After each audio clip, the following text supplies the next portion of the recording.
La tarde del 6 de marzo de 1945 en la plaza de la Catedral de Colonia tenía una luz sucia, filtrada por polvo y humo, cuando el ocular del periscopio del artillero se quebró en una telaraña de líneas finísimas bajo la presión involuntaria del párpado de Karl Hoffmann. No había impacto, era la tensión. El Feldwebel pegó el ojo de nuevo, negándose a parpadear, intentando extraer de aquel vidrio lastimado una silueta que no encajaba en ninguna lámina de reconocimiento conocida. 3 años de guerra le habían educado el cerebro para que identificara al instante cualquier perfil aliado, el Sherman alto de Barcaza con su cañón de 75 milímetros que los veteranos despreciaban como pistola de juguete, los ligeros Stuart, los Toy Panzers según los tripulantes de Tigre, incluso los raros Jumbo con coraza añadida que, aún así, no atravesaban el frontal de un Tigre más allá de 500 metros salvo con ángulos perfectos y suerte de borracho. Eso que emergía por la calle en ruinas era otra cosa. Bajos planos inclinados, casco más tendido, la torreta demasiado grande para la barcaza, un tubo largo, más largo que cualquier arma estadounidense que hubiese encarado. Se le escapó al interfono, casi en un susurro, "Das ist kein Sherman". La vibración en la voz, desconocida para su propia tripulación, le delató antes que lo hicieran las cifras. En el reloj de su mente cayeron 18 segundos. Y en ese margen minúsculo se comprimió una revelación que ya había fulminado a otros. 3 minutos antes, un Panzer de la Brigada Panzer 106 había aprendido a la fuerza que los estadounidenses por fin traían un cañón capaz de matar desde cualquier rango, desde cualquier ángulo. El M-26 Pershing había disparado primero. El proyectil de 90 milímetros, M3, salió a 853 metros por segundo y recorrió los 120 metros que separaban a los carros en menos tiempo del que Hoffmann necesitó para pestañear. Pegó en la cara de la torreta del Panzer, en ese frontal de 100 milímetros que había rebotado decenas de impactos de 75 milímetros en Francia y Bélgica, y esta vez no rebotó. Se abrió, se partió como si el acero hubiese perdido fe en sí mismo. La energía remanente empujó el dardo a través del compartimento de combate y solo entonces detonó, encendiendo un estallido íntimo, brutal, que convirtió las municiones en antorchas breves. Hoffmann no vio el interior, pero el sonido, un trueno que temblaba distinto, le dijo que allí dentro ya no quedaba una tripulación. A lo largo del frente occidental, la llamada superioridad de los carros alemanes había sido una historia escrita en acero y sangre desde que el primer Tiger rugió hacia Leningrado en agosto de 1942. Para tantas tripulaciones, el 88 milímetros era una regla física, no un cañón. A 2000 metros habría Shermans por el frontal como si fuesen latas mal cerradas. Los 100 milímetros del casco y los 120 de la torreta eran una muralla frontal que los cañones estándar aliados no superaban a distancias de combate normales. Eso moldeó el ánimo tanto como la táctica. Veteranos del Wehre Panzerabteilung 506 hablaban de una invulnerabilidad que no necesitaba alarde. Las matemáticas parecían sostenerlo. El 75 mm M3 del M4 solo podía penetrar el frontal de un Tiger a menos de 100 metros, con munición especial y ángulo impecable. El KWK-36 de 88 mm del Tiger perforaba el frontal del Sherman a 2000. De esa asimetría nació un método: detener, mirar, disparar primero, retirarse. Un solo Tigre podía frenar avances enteros. La leyenda tenía episodios. Villers-Bocage, junio del 44, una sola tripulación reclamando 14 carros, 2 cañones antitanque y 13 vehículos más en menos de un cuarto de hora. Wittmann moriría en agosto, meses antes de que el Pershing pisara Europa, pero el efecto psicológico sobrevivió a su destino. Los aliados acabaron viendo Tigers en cada seto. La fiebre del Tigre era una epidemia de informes que exageraban apariciones. Al otro lado, los alemanes pintaban anillos de muerte en sus tubos como si fueran haces de caza. Sobre ese pedestal psicológico se sostuvo una doctrina completa: emplazarse a máximo alcance, usar óptica y cañón para destruir antes de que el enemigo pudiera ser peligroso. La frontera entre técnica y mito se desdibujó. Lo que Hoffmann no sabía era que, a 8.000 kilómetros, el reloj industrial de Detroit marcaba otra hora desde septiembre de 1942. El proyecto T-26 había nacido de una constatación amarga: el diseño estadounidense se había quedado atrás. El M4 Sherman, columna vertebral de las fuerzas blindadas, era un producto de 1941, diseñado para enfrentar Panzer IV de 75 milímetros corto. Cuando los Sherman se toparon con Tigers en Italia y Normandía, el desequilibrio en blindaje, potencia y alcance efectivo era evidente. La respuesta no fue una mejora cosmética, sino una reconversión: 14 contratistas principales, 300 subcontratistas, más de 50.000 trabajadores en 22 estados. Fischer Body, que sacaba Shermans del arsenal de Grand Blanc, recibió la orden de reconfigurar líneas para un carro pesado. Nuevas técnicas de fundición para torretas monobloque, transmisiones distintas, y lo crucial, integrar el cañón de 90 milímetros, heredero del antiaéreo, hasta entonces reservado a destructores de tanques y baterías A. El 90 mm M3 era un asunto serio. Disparaba un proyectil perforante de 24 libras a velocidades por encima de 2.800 pies por segundo. El M82 APC estándar penetraba 119 milímetros a 500 yardas, suficiente para comprometer el frontal de un Tiger a distancias prácticas. Y el T-30E16 VAP, con núcleo de carburo de tungsteno, empujaba la ecuación hasta los 221 milímetros a la misma distancia, capaz de inquietar incluso a un Koenigsegger. Todo esto se envolvió en secreto. A los operarios se les dijo que fabricaban una variante mejorada del Sherman. Las piezas se producían en plantas separadas para que nadie viera el conjunto. Los primeros 20 Pershing enviados a Europa en enero de 1945 viajaron como equipo pesado de mantenimiento, cubiertos con lonas y con códigos de embarque falsos. El 15 de enero, en el puerto de Nueva York, bajo oscuridad y seguridad estricta, los cargaron.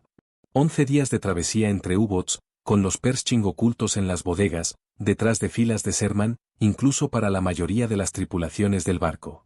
Los equipos elegidos habían entrenado en aislamiento en Fort Knox desde noviembre, comprometidos a guardar el secreto bajo pena de consejo de guerra. El 26 de enero, ya de noche, desembarcaron en Amberes. Trenes especiales los llevaron al área de mantenimiento de la tercera división acorazada, cerca de Duren. Allí, mientras el general Maurice Rose informaba personalmente a los comandantes de batallón, las tripulaciones ultimaban preparación y aprendían un disimulo, camuflaje oliva estándar, marcas de unidad de Sherman, órdenes estrictas de no exponerse salvo ante blindados pesados alemanes. El 25 de febrero, 4 Pershing se asignaron al empuje hacia el Rin, uno por Task Force, escondidos entre compañías de Sherman. El fracaso de la inteligencia alemana fue completo. Pese a su fama, el OKW no tenía noción del T-26. Seguían creyendo que los estadounidenses habían elegido para siempre la doctrina de cantidad sobre calidad, incapaces de imaginar que, sin dejar de fabricar Shermans, podrían virar a carros pesados. Hubo golpes y aprendizajes. El 26 de febrero, cerca de Elsdorf, cayó el primer T-26E3 en combate. Fireball fue abatido por un Tiger y en una emboscada a corta distancia, con un impacto en la mantelete que mató a tirador y cargador.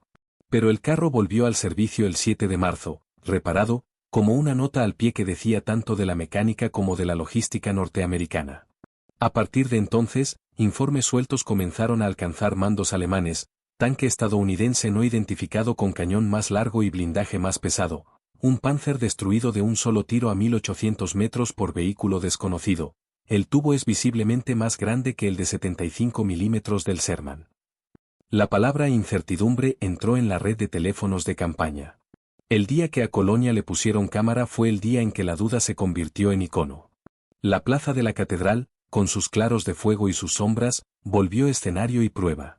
Un Panzer se asentó detrás de escombros, confiado en el campo abierto de la plaza, a 300 metros, distancia de punto para sus 75 milímetros de alta velocidad, abrió fuego primero. El impacto en el frontal del carro estadounidense no perforó, saltaron chispas, se alzó un rebote que desobedecía la costumbre. El comandante alemán tuvo 3 segundos de incredulidad. Del otro lado, un Pershing comandado por el sargento Robert Early ya había cazado la silueta enemiga. Su artillero, el cabo Clarence Smoller, centró la cruz sobre la cara de la torreta y apretó el disparador. El 90 milímetros atravesó la placa frontal de la torreta del Panzer. El incendio posterior, la munición cocinándose, fue captado por la lente de Jim Bates, del Signal Corps, y convertiría el duelo en documento. Un segundo carro alemán intentó maniobrar para responder. Las versiones difieren si fue otro Panzer o un Tiger, y otra descarga frontal lo detuvo con la misma contundencia. El intercambio duró menos de 5 minutos. No fue el número de Pershing lo que importó, sino la demostración. Existía un carro estadounidense capaz de igualar el fuego frontal y hacerlo a la vista de todos. A partir de ese instante, la crisis ya no fue solo táctica. El Oberkommando West emitió órdenes urgentes, reportar cualquier encuentro con tanques pesados estadounidenses y describirlos con detalle. Las respuestas dibujaron un mosaico difícil de aceptar: cañones clase 90 milímetros, blindajes frontales que aguantaban disparos a cortas distancias, tanques alemanes destruidos a más de 1500 metros por vehículos que muchos seguían llamando Sherman de cañón largo. La confusión semántica prolongó errores tácticos, intentar combatir Pershing con recetas anti-Sherman. Y, en la retaguardia, la infraestructura de instrucción alemana no podía reaccionar con la velocidad necesaria. No había láminas de reconocimiento, no existían manuales, la suposición de sus cañones no perforan nuestro frontal seguía impresa en papel. En el periscopio astillado de Hoffman, todo eso aún era futuro. Lo inmediato fue el fogonazo del primer duelo, el crujido insoportable de una torreta partiéndose, la certeza nuevísima de que una regla había cambiado sin pedir permiso. Sintió el impulso de girar buscando la mejor posición, pero también notó el músculo de la duda, esa contracción que roba décimas y primeras balas. En la garganta, reseca por el olor a cordita, le subió una frase que no transmitió al interfono porque sabía que encendería el pánico: no es un Sherman y puede matarnos de frente. Aferró el ocular con el mismo empeño con que uno se aferra a una vieja certeza. Afuera, entre humo y piedra, el cañón largo volvió a moverse con un aplomo que no parecía norteamericano, y Hoffman comprendió, sin cifras, sin informes, que había empezado otra clase de guerra. A partir del duelo en Colonia, los ecos del enfrentamiento se esparcieron más rápido que cualquier convoy. Los mandos alemanes de primera línea comenzaron a recibir informes contradictorios. Algunos aseguraban que los estadounidenses habían desplegado un Sherman modificado con un cañón antiaéreo, otros hablaban de un vehículo totalmente nuevo. En los despachos del Oberkommando West, las conversaciones se tornaron febriles. Nadie podía explicar cómo, en cuestión de semanas, los americanos habían pasado de su tanque de papel a un modelo capaz de perforar el frontal de un Panzer. Los técnicos del servicio de inteligencia, acostumbrados a descifrar números de serie y patrones de producción, revisaron fotografías borrosas traídas por exploradores, midieron las proporciones del cañón y del chasis, y llegaron a una conclusión inquietante: aquello no era una modificación, era un diseño inédito. El enemigo había fabricado un tanque pesado y lo había mantenido en secreto hasta ahora. Mientras tanto, en los talleres improvisados detrás del frente, los mecánicos estadounidenses terminaban de ajustar las torretas de los nuevos M26, sustituyendo piezas dañadas durante el transporte y calibrando el cañón de 90 milímetros con meticulosidad. Las tripulaciones, en su mayoría veteranos de Sherman, notaban de inmediato la diferencia. El interior era amplio, cómodo, ventilado, las escotillas no les obligaban a encogerse como animales en jaula. La dirección respondía con suavidad, el motor Ford GAF rugía sin ahogos, y el giro de torreta, controlado hidráulicamente, podía completarse en menos de 20 segundos. Por primera vez, los estadounidenses sentían que su máquina podía mirar de igual a igual al blindaje alemán. El coronel del batallón ordenó que ningún Pershing se alejara del grupo. Eran pocos, debían sobrevivir lo suficiente como para enseñar a los alemanes una lección más valiosa que un simple triunfo táctico. La cámara del Signal Corps que había grabado la batalla de la catedral fue enviada de inmediato a los laboratorios en Londres. Los analistas estadounidenses comprendieron que esa película valía más que una docena de comunicados, mostraba, sin propaganda, el fin de un mito. En el lado alemán, la reacción fue inmediata y dolorosa. La propaganda de Goebbels, que había vendido al mundo la invulnerabilidad del Tiger y la perfección del Panzer, se topó con una realidad imposible de disfrazar. En las noches de marzo, las tripulaciones reunidas alrededor de los mapas discutían sobre aquel Sherman largo. El comandante de un Königstiger en el sector de Bonn escribió en su diario: si los americanos tienen cañones de 90 milímetros en sus tanques, entonces el frente occidental ya no pertenece al Reich. No era una exageración. El efecto psicológico fue profundo, casi tan devastador como la falta de combustible o la superioridad aérea aliada. Las tripulaciones alemanas, acostumbradas a mantener la calma bajo fuego enemigo, comenzaron a dudar de sus propios disparos. Lo que antes era cálculo y confianza se volvió superstición. Cada destello de un cañón enemigo era interpretado como posible Pershing, y esa duda bastaba para alterar la puntería y retrasar el primer tiro. En una guerra donde el que dispara primero gana, la duda era una sentencia de muerte. Los instructores de blindados alemanes se desesperaban. No existían láminas de reconocimiento, ni órdenes precisas sobre cómo enfrentar a ese nuevo adversario. Las maniobras estándar, disparar desde larga distancia, mantener el perfil oculto, aprovechar el alcance del 88 milímetros, seguían funcionando, pero solo contra los Shermans comunes. Cuando frente a ellos aparecía un tanque más bajo, con la torreta redondeada y el cañón excesivamente largo, ninguna táctica parecía suficiente. Los tanquistas comenzaron a romper la disciplina, retrocediendo antes de recibir órdenes, abandonando posiciones que habrían defendido hasta el final semanas antes. Las brigadas que todavía poseían Panzers o Tiger II recibieron órdenes de conservarlos a toda costa, pero el temor de enfrentarse a un Pershing vaciaba la voluntad. En los informes diarios se multiplicaron las notas que decían, vehículo abandonado por avería, falta de combustible, problemas de transmisión. En realidad, muchos de esos carros estaban intactos. En el Estado Mayor, los analistas intentaron racionalizar lo sucedido. Argumentaban que el nuevo tanque estadounidense era solo una versión pesada improvisada, que la industria americana no podía mantener una producción semejante mientras fabricaba miles de Shermans. Pero esos cálculos pronto se desmoronaron. Interrogatorios a prisioneros revelaron algo aún más alarmante: los Pershing no eran prototipos, eran producto en serie. En Detroit y Michigan se habían transformado fábricas enteras en cuestión de semanas para su producción. Las fotografías aéreas mostraban naves industriales del tamaño de ciudades. Mientras Alemania luchaba por construir 100 tanques al mes, Estados Unidos fabricaba miles, y ahora, además, podía construir los mejores. Aquello no solo representaba una amenaza militar, sino un golpe moral. La creencia de que el genio alemán era insuperable se derrumbaba frente a la maquinaria democrática de un país que había aprendido a producir en masa incluso la perfección. A mediados de marzo, cuando el frente se replegaba hacia el Rin, comenzaron a circular rumores imposibles de contener. En las trincheras y puestos de observación se hablaba del tanque fantasma americano, del Sherman de cañón largo que atraviesa el Tiger como mantequilla.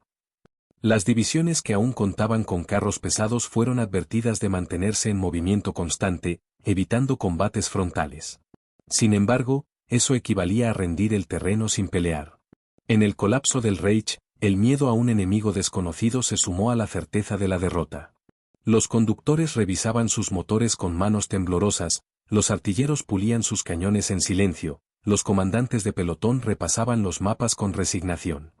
Sabían que los aliados ya no eran una marea de tanques ligeros, ahora tenían acero capaz de igualar el suyo. En las carreteras embarradas de Renania, algunos jóvenes tanquistas que jamás habían visto un Pershing aseguraban haberlo enfrentado.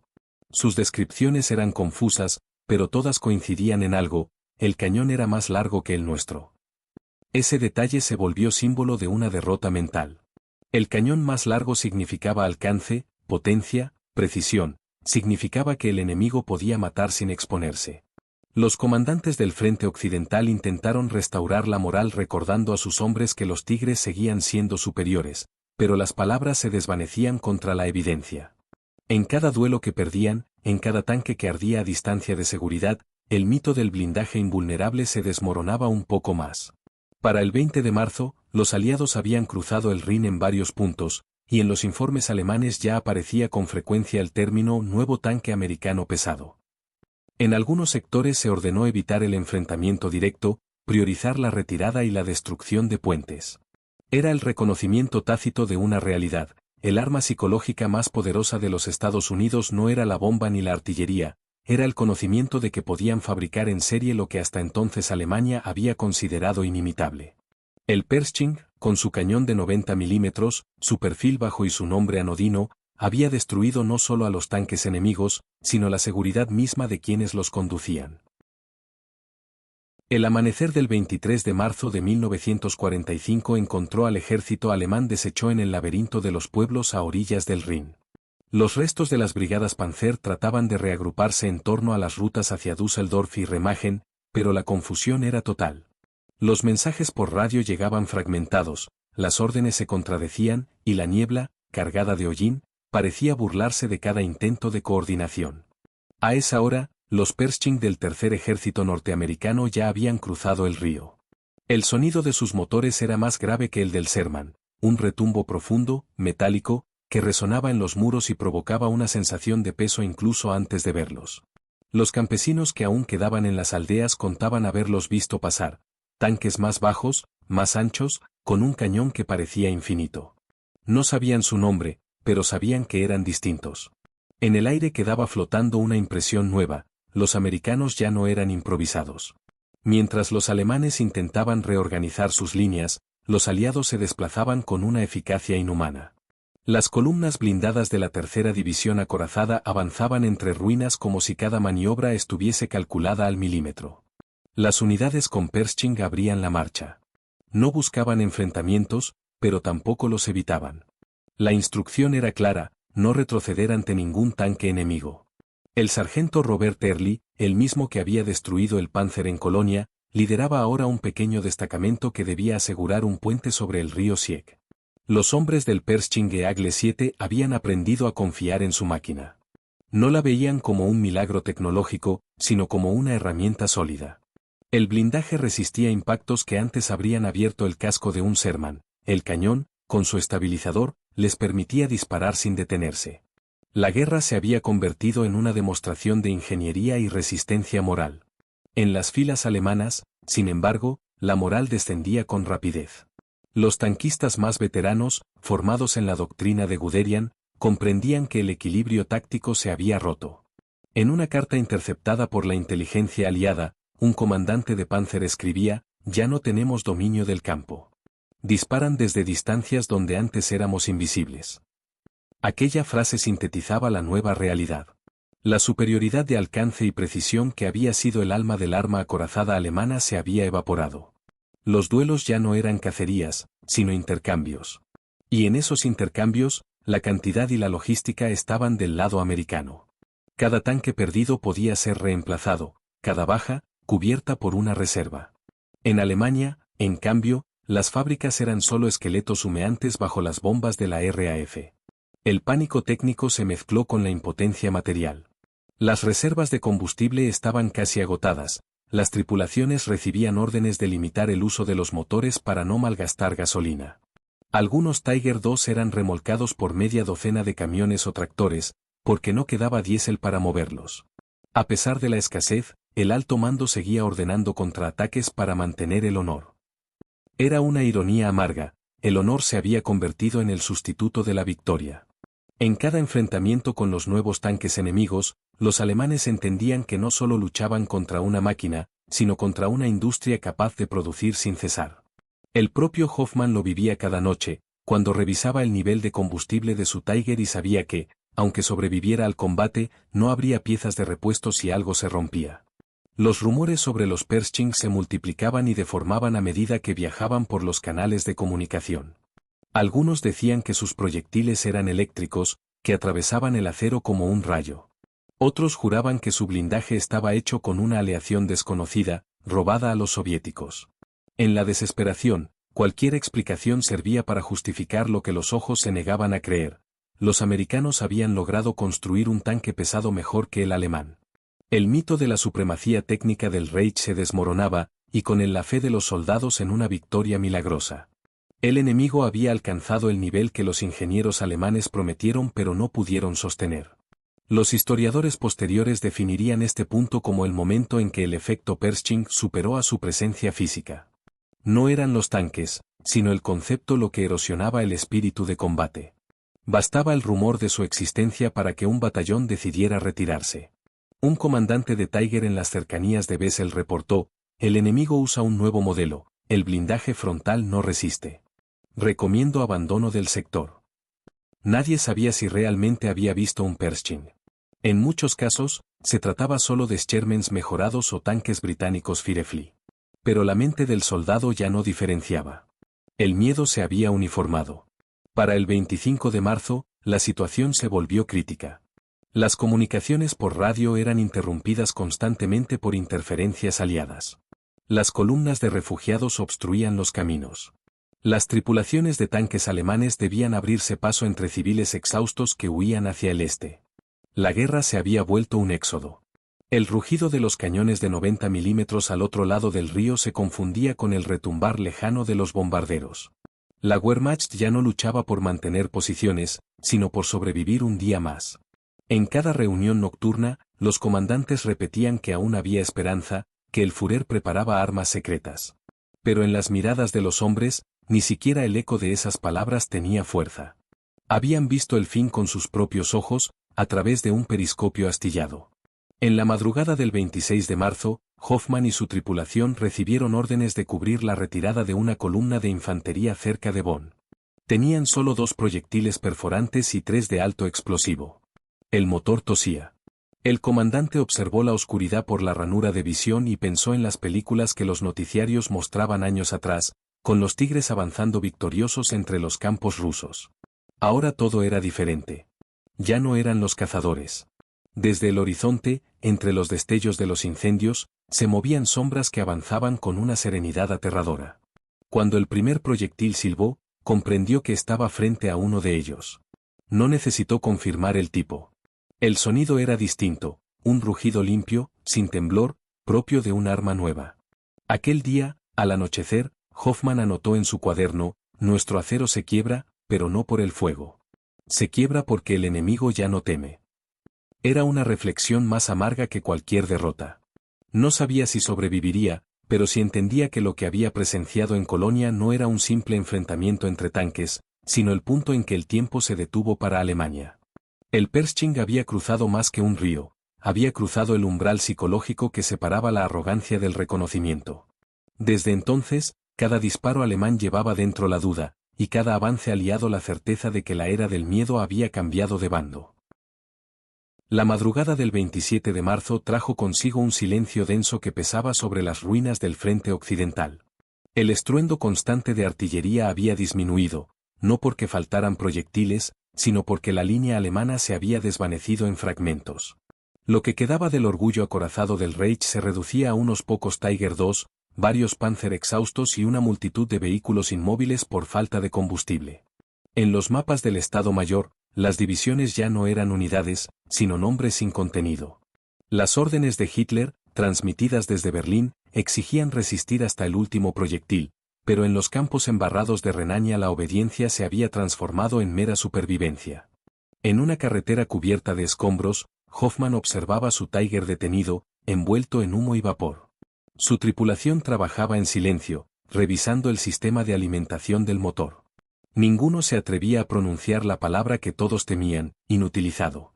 El comandante sabía que la mayoría de los tanques abandonados en los últimos días no eran destruidos por el enemigo, sino por la propia desesperación. Un perno roto bastaba para que una tripulación decidiera abandonar.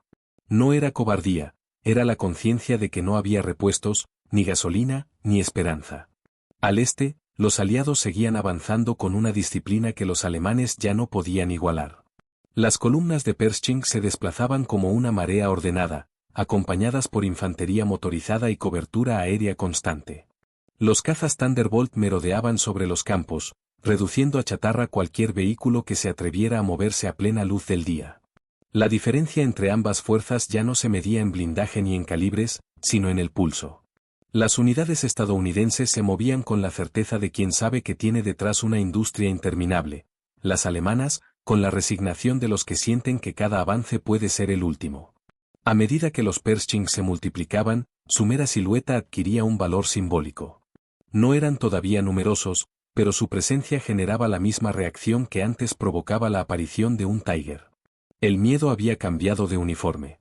Entre las filas americanas, los soldados se referían a ellos como los justicieros del Rin, y en los puestos de mando aliados circulaban copias del famoso film de la Catedral de Colonia, proyectadas una y otra vez como ejemplo de precisión y potencia.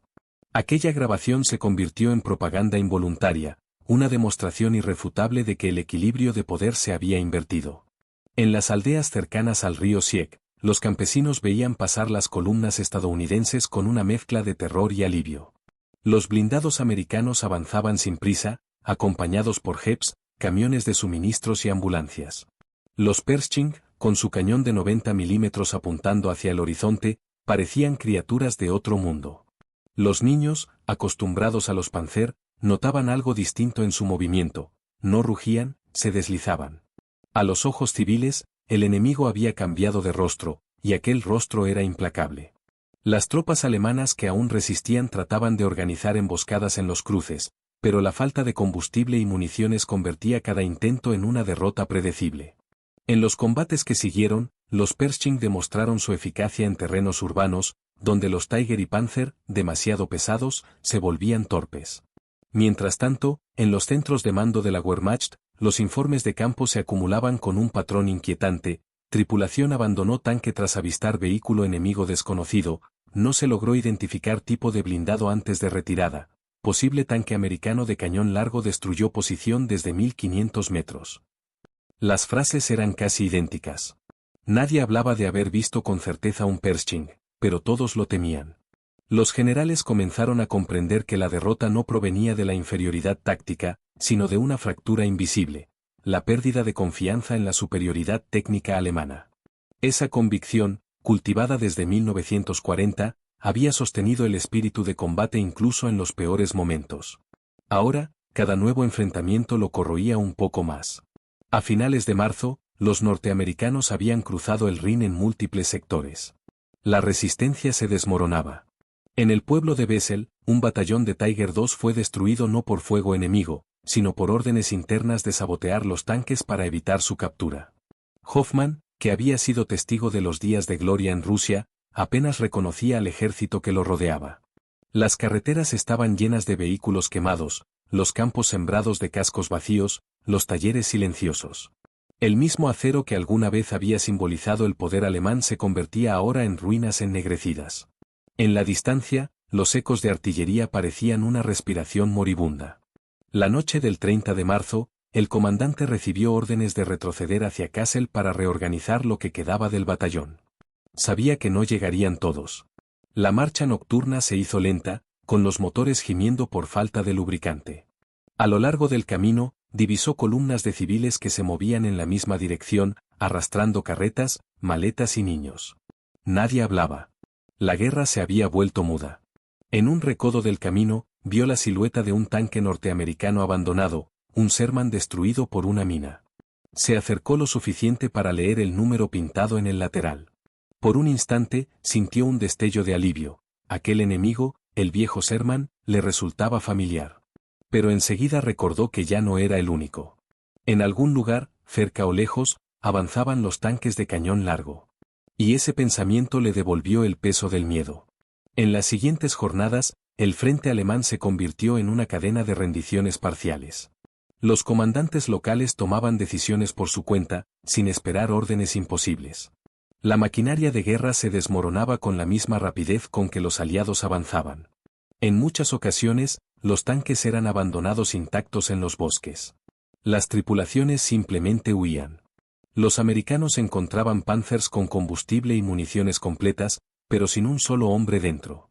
Los analistas del ejército estadounidense comprendieron que algo mucho más profundo que la derrota militar se estaba gestando: el colapso moral del arma acorazada alemana. El Pershing había acelerado ese proceso no por su número, sino por su símbolo. Había destruido el mito. Para el 1 de abril, el contraste era absoluto.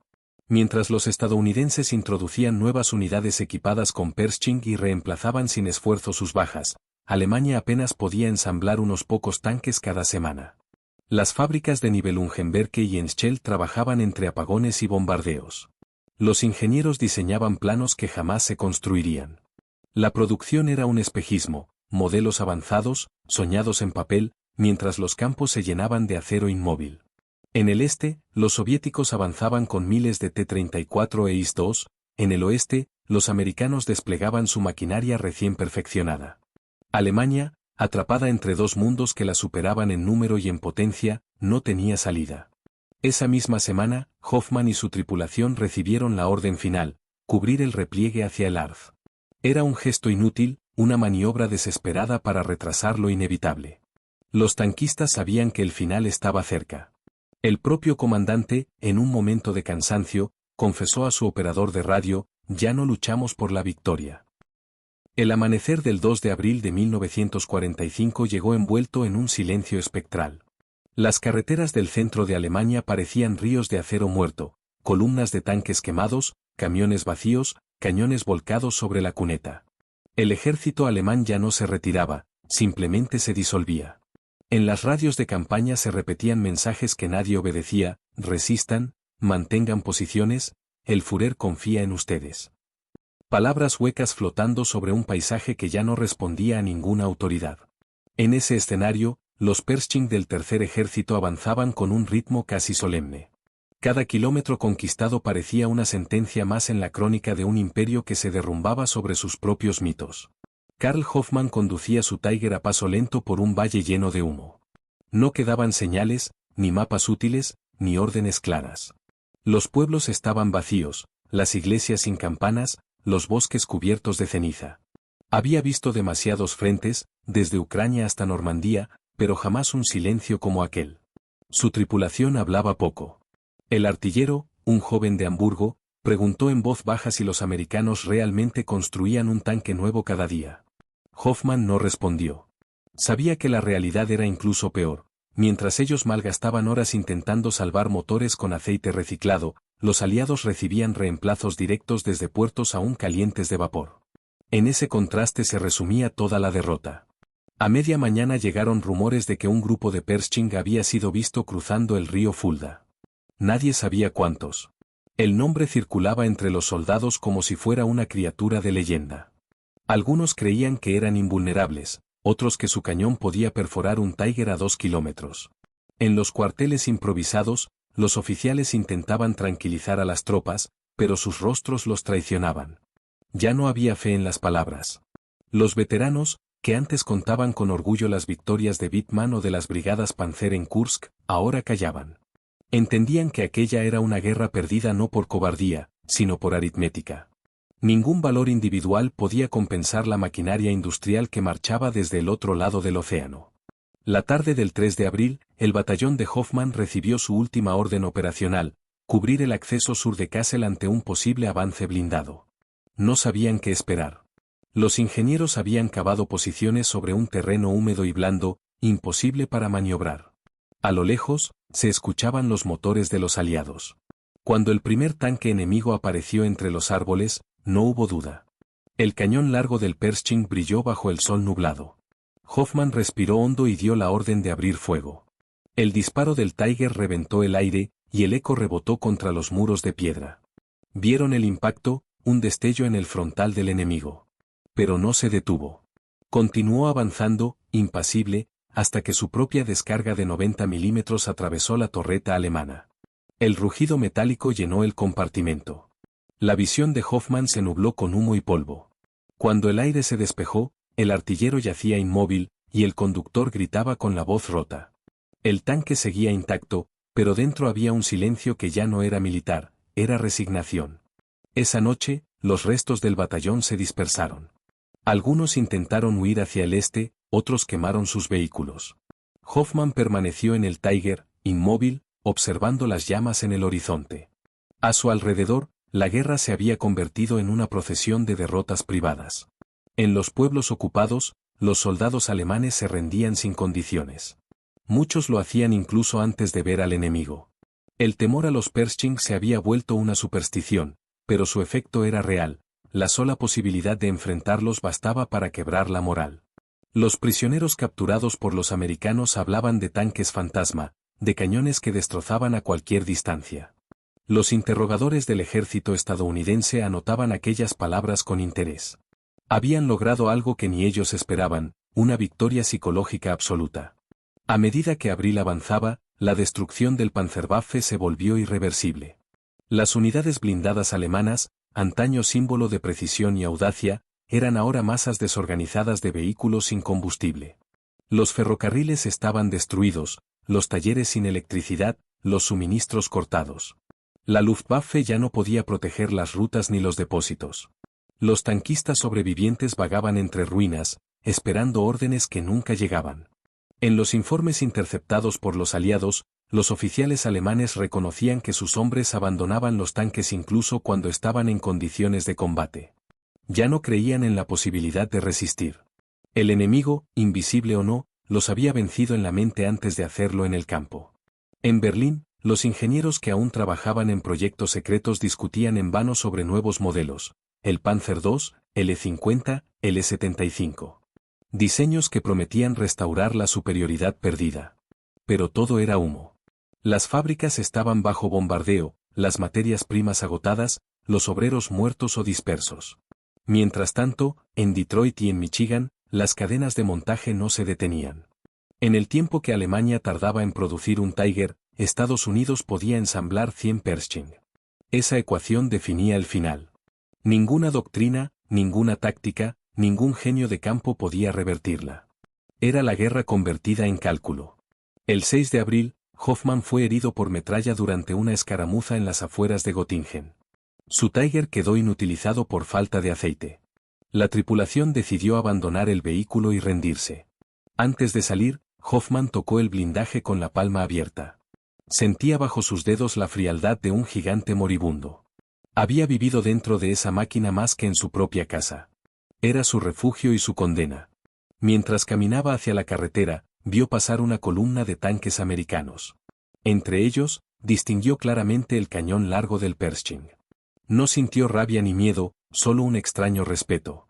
Aquel enemigo representaba todo lo que Alemania ya no era: organización, abundancia, adaptación. Los observó hasta que desaparecieron detrás de una colina, y pensó que el mundo entero cambiaría después de esa guerra. Esa noche, los prisioneros fueron reunidos en un campo provisional. Los oficiales estadounidenses los interrogaron con corrección, sin crueldad. Uno de ellos, un teniente joven, le preguntó a Hoffmann qué había sentido al enfrentarse al nuevo tanque americano. El alemán lo miró con calma y respondió: sentí que el tiempo se había agotado.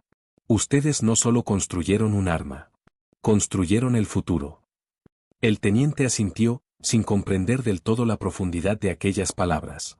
En el silencio posterior, los motores de los Pershing resonaban en la distancia, constantes, seguros, como un recordatorio de que la guerra se decidiría no por el valor de los hombres, sino por la persistencia de las máquinas que los acompañaban. Durante los días siguientes, el frente occidental dejó de existir. Las últimas unidades alemanas se rindieron en ruinas o bosques. Los Pershing siguieron avanzando, cruzando pueblos destruidos, tomando prisioneros, sin encontrar ya resistencia. El 10 de abril, los comandantes estadounidenses reportaron que las columnas de tanques enemigos desaparecían incluso antes del contacto. En los caminos quedaban Panzers abandonados, Königstiger vacíos, vehículos intactos con motores fríos. El mito del acero alemán había terminado. La mañana del 12 de abril amaneció con un aire irreal.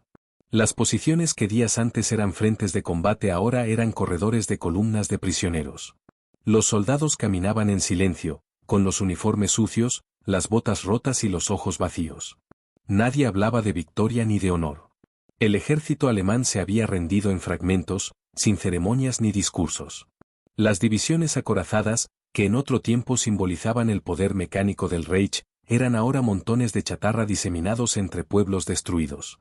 Los americanos habían avanzado tanto que los mapas de los mandos quedaban obsoletos cada día.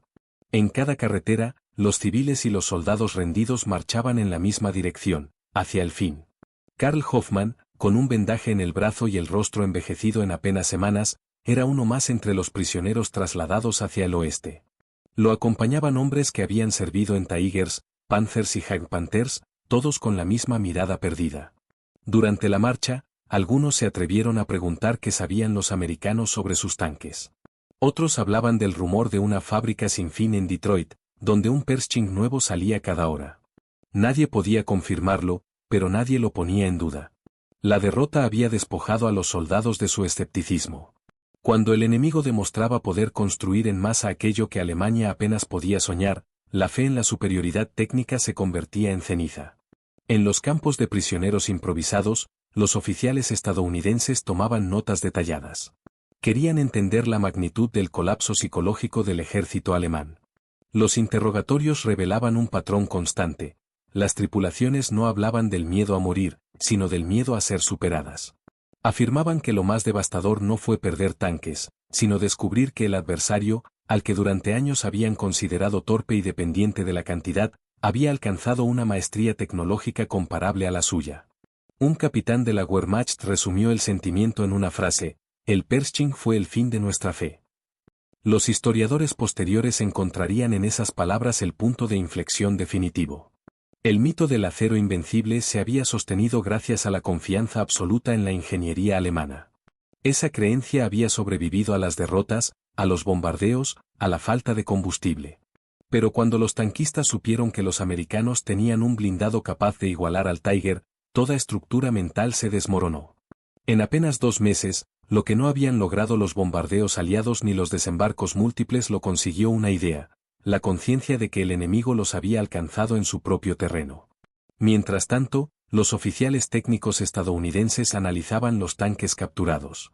Los informes sobre los Pershing destruidos y los restos de los Tigers mostraban una verdad que pocos habían previsto. Los alemanes se asombraron al ver el interior de los vehículos norteamericanos. Las torretas eran piezas fundidas en un solo bloque, la mecánica interna mostraba una elegancia simple pero robusta. Los controles eran precisos, las transmisiones estables, los sistemas de refrigeración resistentes. Todo estaba hecho para durar y para ser reemplazado con facilidad. En los tanques alemanes, cada componente era una obra de arte, pero también una trampa de complejidad. El contraste era brutal: mientras Alemania construía joyas que requerían artesanos, los Estados Unidos fabricaban herramientas que podían reemplazarse sin interrupción. Ese descubrimiento impactó más que cualquier derrota táctica. Los prisioneros que habían sido tripulantes de Tiger o Panzer se reunían en pequeños grupos por la noche, discutiendo en voz baja lo que sabían. Algunos todavía intentaban justificarlo, decían que el Pershing era un producto tardío, que no había influido en el curso de la guerra. Pero incluso ellos sabían que mentían. No era el número lo que importaba, sino el mensaje. Alemania había perdido la capacidad de sorprender. La industria americana, en cambio, había demostrado una flexibilidad que los alemanes ni siquiera creían posible. Hoffmann escuchaba esas conversaciones sin intervenir. En su mente, el recuerdo del cañón largo frente a la Catedral de Colonia seguía intacto, como una herida que no cicatrizaba. No necesitaba cifras para entender lo que había cambiado: el miedo ya no estaba del otro lado.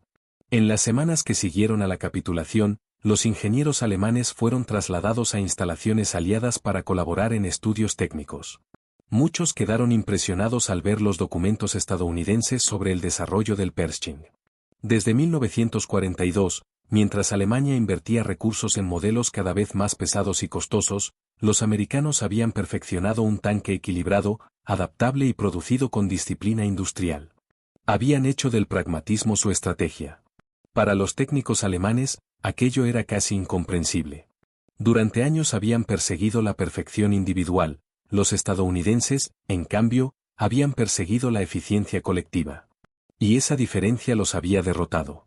En el verano de 1945, cuando el polvo de la guerra comenzaba a asentarse, Hoffmann fue trasladado a un campo más grande en las afueras de Koblenz. Allí los prisioneros trabajaban desmontando vehículos destruidos. Cada día veía pasar camiones cargados con piezas de tanques americanos. Algunos de sus compañeros evitaban mirar, como si temieran reconocer en el enemigo una superioridad que aún dolía. Otros, resignados, observaban con curiosidad.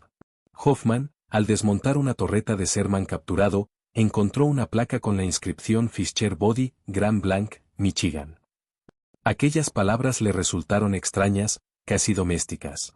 Un lugar desconocido había construido la máquina que había cambiado la historia. Pensó en la ironía: el país que ellos consideraban un gigante torpe de obreros y fábricas había demostrado que la verdadera fuerza residía en la coordinación, no en la arrogancia del detalle. Mientras tanto, los informes aliados sobre el impacto del Pershing eran categóricos. Solo unos pocos de aquellos tanques habían participado en combate, pero su efecto psicológico había sido desproporcionado. La Wehrmacht había registrado un aumento notable de abandonos, averías fingidas y rendiciones voluntarias desde la aparición de los M-26.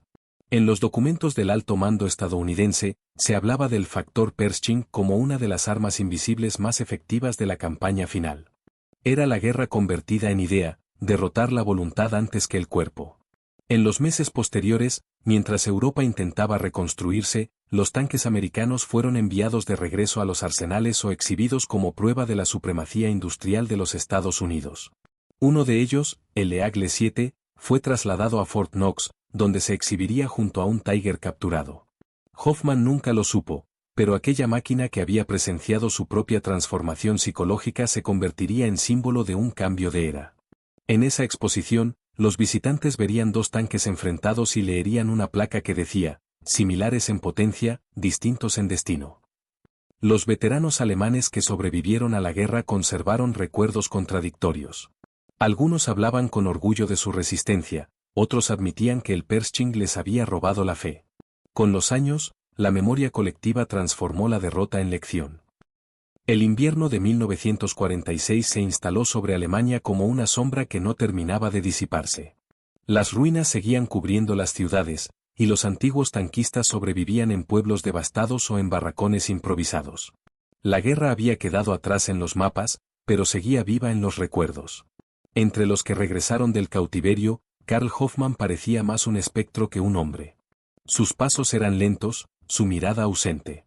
Había pasado meses reconstruyendo en su mente cada batalla, cada decisión, cada ruido metálico dentro del Tiger. Sin embargo, lo que más lo perseguía no era el estruendo de los cañones, sino el silencio que siguió después del último disparo. Un silencio cargado de preguntas que nadie podía responder, como un país tan disciplinado había sido derrotado por la maquinaria de un enemigo que supieron despreciar, como el acero que antes infundía terror se había vuelto inútil frente a una idea más grande, la constancia.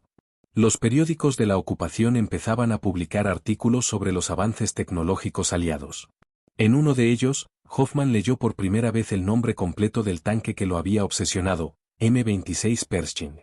El texto explicaba su desarrollo, la magnitud industrial que lo había hecho posible y los miles de obreros que lo fabricaron. Decía que era el resultado de una política práctica, menos gloria, más producción, menos individualidad, más eficacia. Aquellas líneas le provocaron una mezcla de respeto y amargura. Entendió entonces que la guerra no la habían perdido los tanques alemanes, sino las ideas que los habían guiado. Alemania había confiado en el mito del genio técnico, los Estados Unidos, en la capacidad infinita de una sociedad para coordinar esfuerzos. Era una diferencia invisible en el frente, pero decisiva en la historia. A medida que el país se reconstruía, los antiguos miembros del Panzerwaffe fueron llamados a colaborar en los nuevos estudios militares de los aliados. Ingenieros, mecánicos y oficiales participaron en conferencias donde se analizaban los errores del pasado. Allí, por primera vez, escucharon hablar de los números reales. Los americanos habían producido más de 2000 Pershing en menos de un año. Solo unos pocos combatieron, pero la cifra bastaba para demostrar que, de haber sido necesario, podrían haber inundado Europa con ellos. La revelación cayó como un peso en las conciencias de los veteranos. Muchos comprendieron que habían luchado contra un enemigo que siempre había tenido las reservas para continuar, mientras ellos defendían un ideal vacío. En los cuadernos técnicos distribuidos en esas reuniones, los diagramas del Pershing eran estudiados como si fueran textos sagrados. Los alemanes veían en ellos no una amenaza, sino una lección. La guerra moderna debía sustentarse en la producción coordinada, no en la excelencia aislada.